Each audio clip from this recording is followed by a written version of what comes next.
Komið sæl og verið velkomin í fréttir vikunar með Snorra Másinni ritstjóra þann 1. mars árið 2023. Tíminn flýgur. Þetta hér eins og þið þekkið sem eruð ekki að horfa í fyrsta sinn sjálfstæður fréttaþáttur með einföld grunngildi, ást á ættjörðu, ást á sannleika. Þetta eru orð sem eru komin frá Jónasi engum öðrum. Ég ætla að vera með ykkur hér í dag. Ég er ritstjórinn Snorri Másson, ritstjóri, alltaf verið að segja að ég ritstýri engum, en ég minni á það að hér forðum daga leyfist mönnum það að vera ritstjórar, enda þáttir hefðu ekki á að skipa fjölmennu starfsliði. Þetta er kúgunataktík þegar menn segja að ég sé að útfinna hugtök fagsins eða eitthvað svoleiðis, eins og hefur verið sagt í þessari viku með því að kalla mig ritstjóra. Ég er ritstjóri. Ég er ekki með blaðamenn en þá. Bíði bara. Við ætlum að fara yfir það helsta sem var í fréttum í þessari viku á Íslandi líka, auðvitað út í heimi. Það er ýmislegt markvert. Við erum með Grindavík, við erum með rafmyntir, við erum með kjötát og rétthugsandi gervigreind og margt fleira sem við erum að fara í söman á. Nefni það hér stuttlega að við erum auðvitað einn af fáum íslenskum fjölmiðlum sem á ekki allt sitt undir velvilja menningarmálaráðherra Framsóknarflokksins sem úthlutar ríkisstyrkjum, rekstrastyrkjum frá ríkisvaldinu. Ég segi ekki eftir geðþótta, það eru einhverja nefndir og svona, en við vitum auðvitað hvar endanlega valdið er. Á endanum, ég meina í alvörunni, ef við hugsaum út þá er það ríkisvaldið. Við hér erum ekki hluti af þessu batteri. Við erum á frjálsum markaði. Menn er í áskrifta ritstjóri.is. Þú getur farið þangað og stutt beint við frjálsa fjölmiðlun. Og frétti vikunar er þó í nafni lýðræðis í landinu, opinn þáttur, hann er opinn, og í samstarfi við öflug frjálsfélög á markaði. Reykjavík Photo er eitt þeirra fyrirtækja. Ég hef sagt, Reykjavík Photo, sælkera búð þess sem er að skapa efni. Skaparans. Creator á ensku, ég tala skapara. Myndavélar, ljós, hljóð, allt á mjög góð verði, fær mjög góða díla og fullkomna aðstöðu Reykjavík Photo, farið þangað. Elska mína menn þarna á Laugavegi.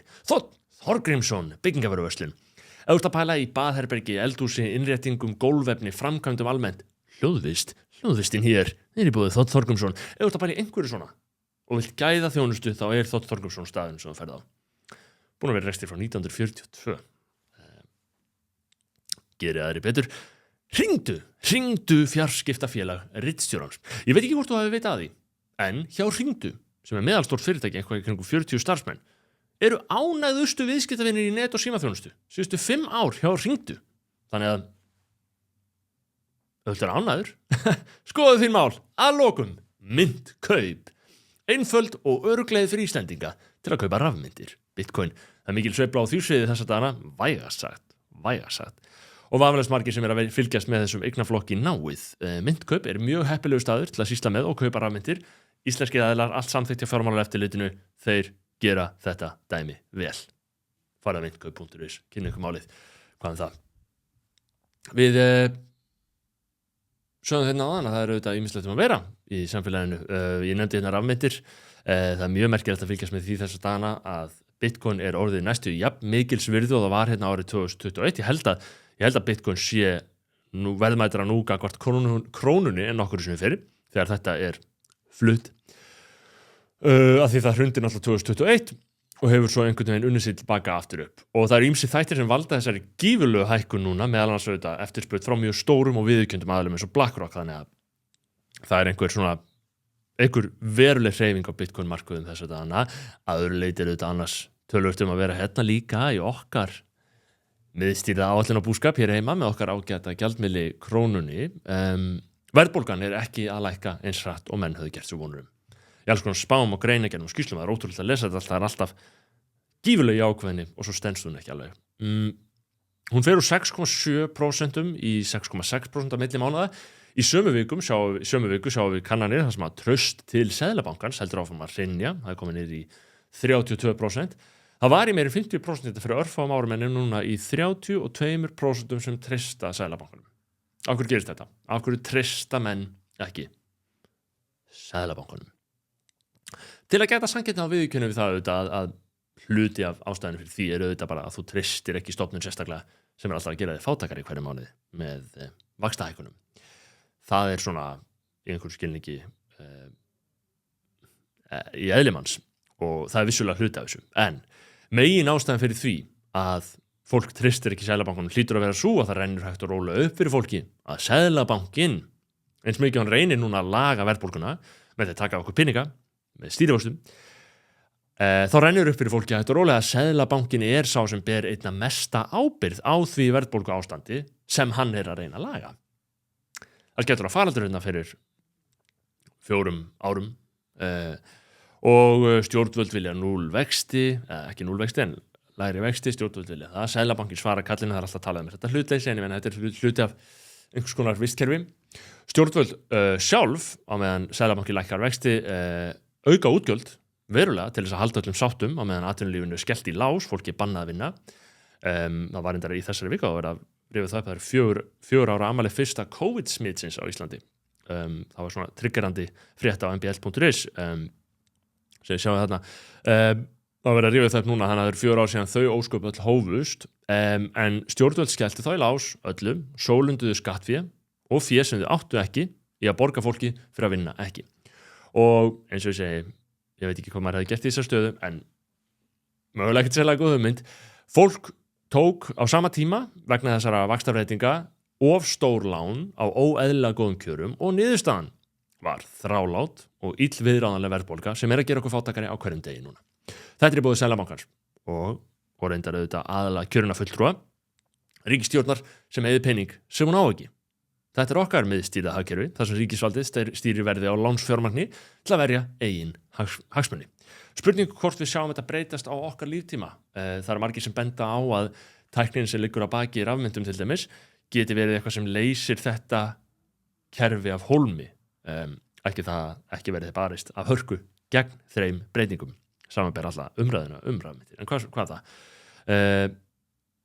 Við erum að tala ríkisfjármálina. Ef við lítum á þetta myndband, þá heyrir maður einhvern veginn í Grindavík.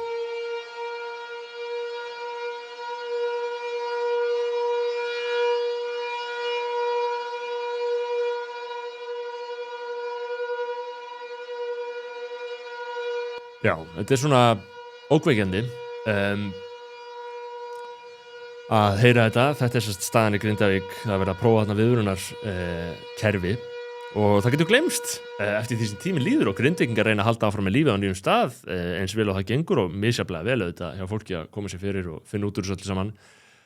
Sumir eru enn að gista í Grindavík, gera það á eigin ábyrgð, en það getur gleymst einhvern veginn í þessu hamagangi öllum og með ýmsu öðru sem í gangi, hve gífurlega alvarlegir þeir atburðir eru sem þjóðin stendur frammi fyrir þegar kemur að Reykjaneska. Ef illa fer og nú enn á eftir verið að spá eldgosi, þótt ég þekki ekki nákvæmlega hvar það eigi að gerast ef af verður. Ef illa fer og það gís á verstu stöðum, þá gæti það raunverulega sett ríkisfjármálin sem eru á þessari stundu á býsna viðkvæmum stað vegna þessa sem ég verið að nefna. Ef illa fer þá gæti það sett ríkisfjármálin í frekar alvarlegt uppnám. Raunverulega. Þannig að það mikið viðfangsefni stjórnmálana núna á næstu árum að undirbúa þjóðina fyrir að takast á við þessi herlegheit ef þeim verða meiri, ef fleiri alvarlegir atburðir bætast við, að undirbúa þjóðina en ekki síður að laga ríkisfjármálin sem svona misjafnt hversu sannfærður maður hverju sinni að einhver muni ábyrgjast og gera. Þetta stórmál og auðvitað skelfilegt í raun mestu hamfarir sem ég vona að okkar þessar lifandi kynslóðir núna muni nokkurn mann glíma við náttúruhamfarir. Hvað það? Það eru mál í vikunni, það ýmislegt að frétta. Í stjórnmálunum Diljá Mist Einarsdóttir, þingmaður Sjálfstæðisflokksins, greindi frá því í hlaðvarpi Þjóðmála í vikunni að hún hygðist senn leggja fram frumvarp þess efnis að leggja niður svonefnda jafnlaunavottun sem samþykkt var á Alþingi í júní 2017. Jafnlaunavottun. Það var Þorsteinn Víglundsson, steypufyrirtæki Skaur, sem var gerður að jafnréttismálaráðherra á sínum tíma sem bar ábyrgð á þessari jafnlaunavottun. Og Þorsteinn var auðvitað hvar annar staðar í Viðreisn, þeim stjórnmálalega mulningi óheilinda eins og við Morgunblaðsmenn köllum þann flokk. Jafnlaunavottun átti að staðfesta með vottunarkerfi einhvers konar vottunarkerfi sem að menn sækja í þá hjá einhverjum stöðum, að atvinnurekendur væru með ferla sem tryggðu að ákvarðanir í launamálum fælu ekki í sér kynbundna mismunun. Þetta átti kerfið að tryggja. Stjórnvöld voru mjög áfram að fyrirtæki gengju í gegnum þessa vottun og tímabilið var meira lagt til umræðu að gefa skattaafslátt til þeirra fyrirtæki sem gangu í gegnum þessa vottun. Og árangurinn í að láta fólk gangi í gegnum þessa vottun, eða þrýstingurinn eftir hvernig á það litið, var gífurlegur. Í október 2023 höfðu 557 íslensk fyrirtæki innleitt þessa jafnlaunavottun í gegnum þar til gerða vottunar aðila. 557 fyrirtæki af svona cirka 1200 sem gátu innleitt þessa vottun. Samkvæmt þeim gögnum sem ég hef fundið. Meðal kostnaður við innleiðinguna nemur 16 milljónum króna. Það þýðir þá, ef við reiknum það, 8,9 milljarðar íslenska króna frá fyrirtækjum og stofnunum landsins í gæsalappinar eru í jafnlaunavottun. 8,9 milljarðar króna. Og líklega meira af því að það kostar að endurnýja vottunina á 30 ára fresti. Frá því að Þorsteinn Víglundsson færði okkur jafnlaunavottuna steypufyrirtæki skaurinn sem varð jafnréttismálaráðherra á Íslandi, þá hefur hann horfið af Alþingi, þannig að enginn hefur getað dregið hann til ábyrgðar eftir að það kom í ljós í sérstakri rannsókn félagsvísindadeildar Háskóla Íslands að jafnlaunavottun hefur ekki haft bein áhrif á launamun kynjanna. Munurinn á fyrirtækjum sem hafa fengið vottun og fyrirtækjum sem hafi ekki fengið vottun samkvæmt þessari rannsókn er 1% sem skilst mér, varla marktækur munur. Við höfum fjallað þetta áður. Löggjöf sem átt að draga úr kynbundnum launamun hefur ekki gert það. Ok. En hún hefur hins vegar kostað íslensk fyrirtæki 9 milljarða króna fyrir ekki neitt. Þau halda fram að borga flest að þau þóru ekki öðru og nú leggur Diljá Mist til þess að jafnlaunavottun verði lögð niður. Þótt fyrirtæki geti gert hana eigin vegum og svona en þetta verði lögð niður. Og líkurnar á að Vinstri grænir hrífist að þeirri hugmynd og styðja hana eru engar, þannig að Diljá nokkur vorkunn. Örlögin verða líklega þau sömu og þegar Diljá lagði það til hérna á dögurum og hefur vel að leggja það til að lækka framlög ríkisins til stjórnmálaflokka. Stjórnmálaflokkar eru orðnir ríkisstofnanir, hálfgerðar, sem mjög ólýðræðislegt og mjög vafasöm þróun eins og við höfum líka bent á í þessum þætti. Diljá vill breyta því, segist vilja breyta því, en stofnanirnar, kerfið, flokkarnir og þeir sem hafa hag af því sem í raun og veru stundum sjálftaka, þeir sem hafa hag á því að halda völdum munu ekki styðja breytingar á framlögum ríkissjóðs til stjórnmálaflokka, þar að segja, taka okkar peninga til að greiða fyrir þeirra stjórnmálastarf. Ég var að nefna traustmælingar innan til Seðlabankans, eina fáum stofnunum sem mælist með minna traust en Seðlabankin auðvitað Alþingi sem mælist með 27% traust á meðal fólksins, lýðræði í landinu, viðli fólksins, 27% traust. Diljá Mist í heilugu stríði, göfugu í þessum tveimur málaflokkum, sannarlega að minnka það sem tilgangslaust bákn. Ekki bara það, skaðlegt bákn, hreinlega vinnur gegn fólkinu í landinu. En ef maður í stjórnmálum og allar frábæru hugmyndirnar manns eins og Diljá Mist eiga ekki séns vegna þeirra samstarfsmanna sem maður velur sér, þá hlýtur maður auðvitað að spyrja sér að lokum hvenær hættir þetta allt saman að vera þess virði.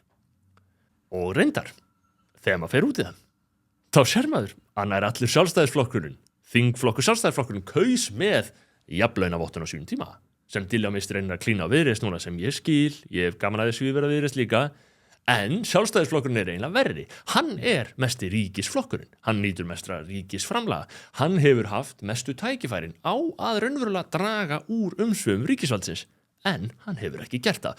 Flokkurinn var í hringferð í vikunni á okkar kostnað. Sjáum Hildi Sverrisdóttur. Þingflokkur Sjálfstæðisflokksins lagður af stað í sína árlegu hringferð. Við byrjum hérna upp á Skaga í sólinni á súpufundi og höldum svo norðurleiðina og förum hringinn næstu daga. Við erum mjög brött og mjög spennt. Þetta alltaf mjög skemmtileg samtöl og við lærum heilmikið á þessu. Það mikil stemning í rútunni. Við kannski gerum þau mistök að hafa flautað þegar þú vilt lægri skatta. Því að það eru stanslaust læti í kringum okkur. En það bara gaman. Stanslaust læti í kringum okkur. Flautaðu ef þú vilt lægri skatta, segir Sjálfstæðisflokkurinn. Flautaðu lægri skatta. Mun Sjálfstæðisflokkurinn þá lækka skatta ef við flauta? Af því að hann hefur verið með fjármálaráðuneytið nær samfellt frá 2013 með nokkra mánaða pásu árið 2017 held ég þegar frændi Bjarna Benediktssonar var fjármálaráðherra í smá stund, en Sjálfstæðisflokkurinn hefur verið með ráðuneytið frá 2013 og honum hefur ekki gengið sérstaklega vel að lækka skatta. Alls ekki, honum hefur hins vegar gengið vel að hækka skatta.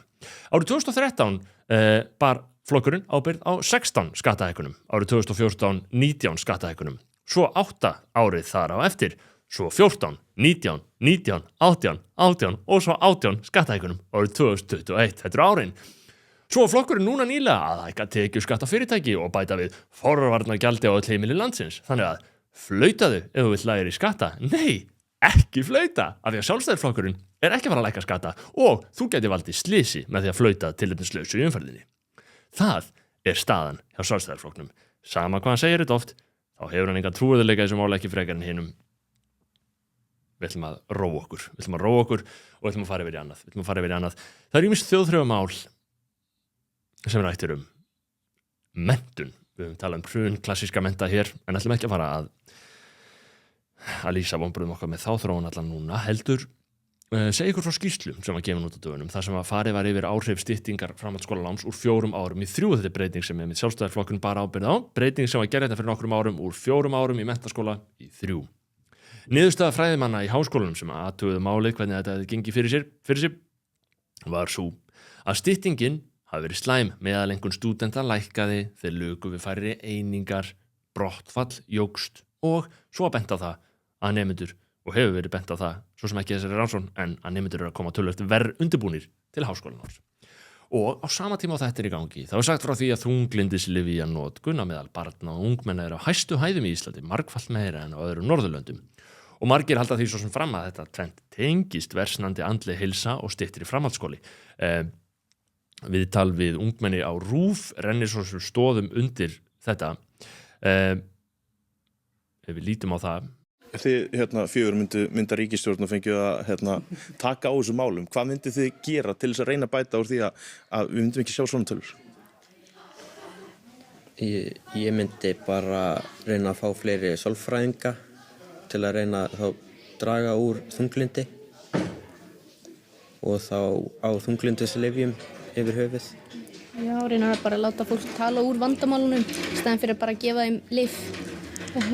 Kannski líka bara skella í 4 ára framhaldsskólakerfi og sterkri aðgerðir í loftslagsmálum. Já, þetta eru flott ungt fólk og stóra spurningar þarna og alls konar pælingar. Reyndar að vísu, mínum hætti vafamál hvort frekari aðgerðir í loftslagsmálum muni lækna andlegt sálarástand ungmenna. Fyrir utan fleiri sálfræðingar sem er svona alltaf krafan í þessu og mögulega reynda verið að byrja þar á öfugum endanum, en það er önnur saga. Þá er ákallið þetta meðal annars eftir lengri framhaldsskóla. Þá sjaldan sem ungmenni biðja að fá að vera lengur í skólanum. Ég myndi segja að þetta mæti svona 2 sjónarmið.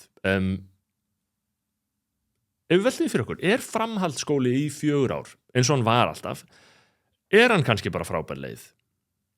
Og frábær vettvangur fyrir fólk til þess að fullorðnast, prófa sig áfram í því sem er í raun og veru svona einhvers konar ábyrgðarlaus frumkvöðlastarfsemi, áhættulaus frumkvöðlastarfsemi, oft í nemendafélögunum, þar sem að fólk hefur frelsi líka til þess að þroskast og næðils að læra og læra að vinna líka með skóla og svona.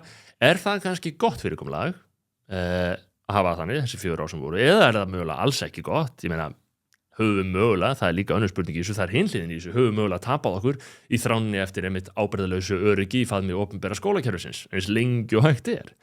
Við getum verið sammála marxistum það að skólakerfið þegar öllur á botnin hvolft, ekki annað en öflugasta hugmyndafræðilega stjórntæki ríkisvaldsins, væri mögulega verðmætar að forða ungu fólki sem hraðast út úr innrætingakerfinu og út í lífið, þar sem að færa ábyrgjast það sjálft hvernig lífið það vill lifa í síbreytilegri veröld. Ég skal ekki segja. Mér verður hugsað til þess að sögustund þegar ég fór í grunnskóla í rútu í Skólasund á dimmum og köldum vetrarmorgnum á skólafélögum mínum og ég stóð með því þá að kvíða því að rútan ég átti ekki eitthvað, ég er ekki þeim sem átti mjög erfitt með að fara í Skólasund en ég man eftir þessu og ég kveið því að rútan kæmi á leiðarenda af því að það þýttist að þetta drullast út í kuldan og takast á við Skólasundið á kósí hlýjunni í rútunum, maður vildi eiginlega ekki koma á ákvörðunar stað en lífið þarna úti er það ekki bara Skólasund það er átakanlegt en það er gott fyrir þig það er myndlíking dagsins kæru áhorfundur Þetta ljóðræn taug ritstjórans sem að leifir aðeins að glitta í endrum og eins. Við ætlum að fara yfir í annað tengt ungu fólki. Nikótínpúðar valda að sögn tannlæknis og sérfræðings í lyflækningum óafturkræfum skaða á tannholdi fólks. Eins og kom fram í viðtali við hennan tannlækni, Stefán Pálmason, á Vísi í vikuna sem hann hafi verið útvarpsviðtali.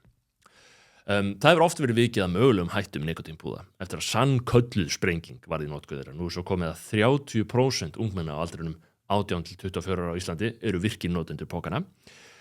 Það hefur oft verið vikið að áhættunum en sjaldan hefur maður séð eins fast kveðið að orði og í þessu viðtali við Stefán Pálmason. Kemísk erting á tannholdinu, dældir sem stundum ganga ekki tilbaka, ofnæmis viðbröðstundum í varaslímhúð og svo er bent á að krónísk bólgan sem nikótínpúðarnir valda geti aukið líkurnar á illkynja breytingum, frumubbreytingum. Að lokum, ekki minni líkur á hjarta- og æðasjúkdómum af þessum völdum og af reykingunum. Já, er þetta óhollt, er spurningin? Samkvæmt þessu, já, mjög. Ef þú ert víkill, kæri áhorfandi, kæri hlustandi, kæri lesandi, þá var ég eitt sinn í þínum sporum af vísu með munntóbak. Ég frelsaðist með því að hlusta á bókina Easy Way to Stop Smoking eftir Alan Carr.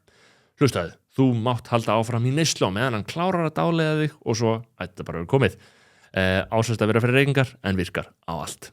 Það er von. Easy Way to Stop Smoking þreytist ekki á að mæla með þessu til að frelsast úr prísundinni. Nú, í vikunni heldum við áfram, farið verið annað, að vorum að fjalla þá dystopísku framtíðarsýn sem það felur í sér að Google, sem stjórnar mest öllu internetinu á þessu stigi, skuli taka að sér róttækt pólitískt uppeldi notenda sinna í gegn þeirra vilja fyrir hönd róttækustu hugmyndafræðinga í bandarískum stjórnmálum.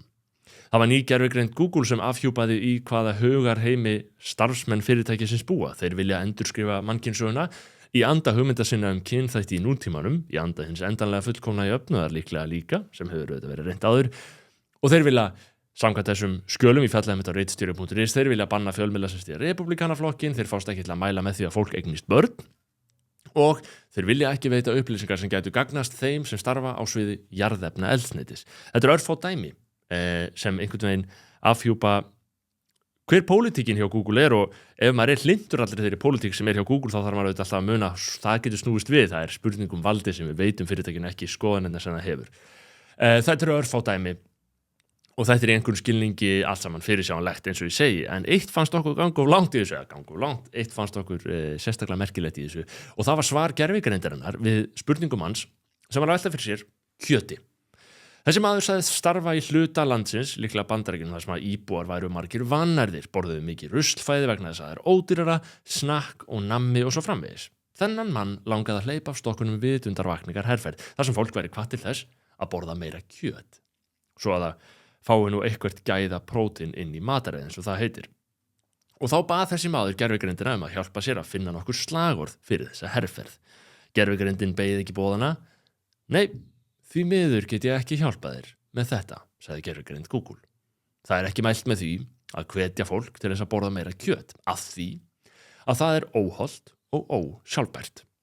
Það eru aðra leiðir til þess að fá prótín inn í mataræðið eins og baunir, linsubönir og annað plöntufæði.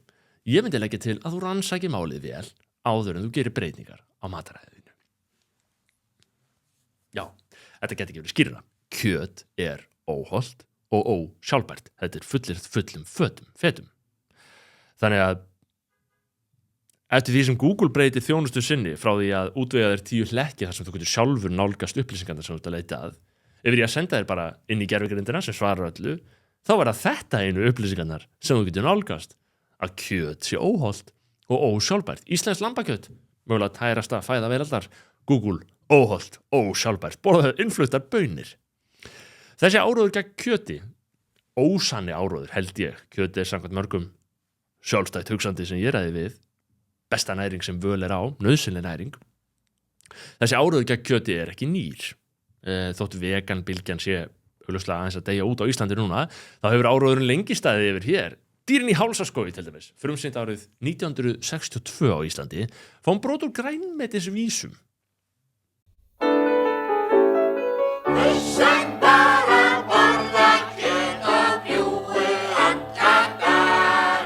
Þeir feitir verð og flóna því og þá svo í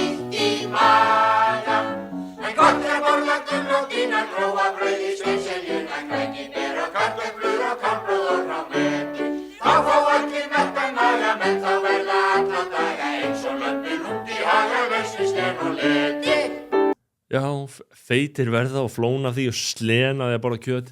Þetta heldur áfram grænmetisvísan, sá fávill fisk og kjöt, hann frændur sína étur. Og maginn sýkist, molnar tönn og meltan ekki getur. En gott að borða gulrótina, grófa brauðið, steinseljuna, krækiber og kartöflur og kálbrauð og tómata. Hann verður sæll og viðmót sljúfur og vina margur heilladrjúgur og fær heilar hvítar tennur, heilsu má í glata. Heilsu má í glata, sko, maður auðvitað virðist vera leiti ekki hugan að þunganum í þessum texta þegar maður ungur árum, en nú fara að renna mann 2 grímur. Sá sem borðar grænmeti viðmótsljúfur samkvæmt dýrunum í hálsaskógi, kannski á þessum síðustu tímum, vestu tímum. Viðmótsljúfur gagvart ráðandi öflum, gagvart þeim sem ganga hvað harðast fram í plöntu hugmyndafræðinni, ekki það að hún sé sérstaklega ríkjandi lengur, en þetta er áhugavert að velta þessu fyrir sér, það eru náttúrulega samsæriskenningar hérna að tilstandi að taka á okkur allt kjötið og sambar Google, ég meina þá liggur það náttúrulega hálfparti fyrir að það sé einhver vilji fyrir því. Spurning hvort við verðum látum borða pöddur í staðinn. Það er klassíska samsærskenningin í þessari umræðu að við eigum að borða bara pöddur.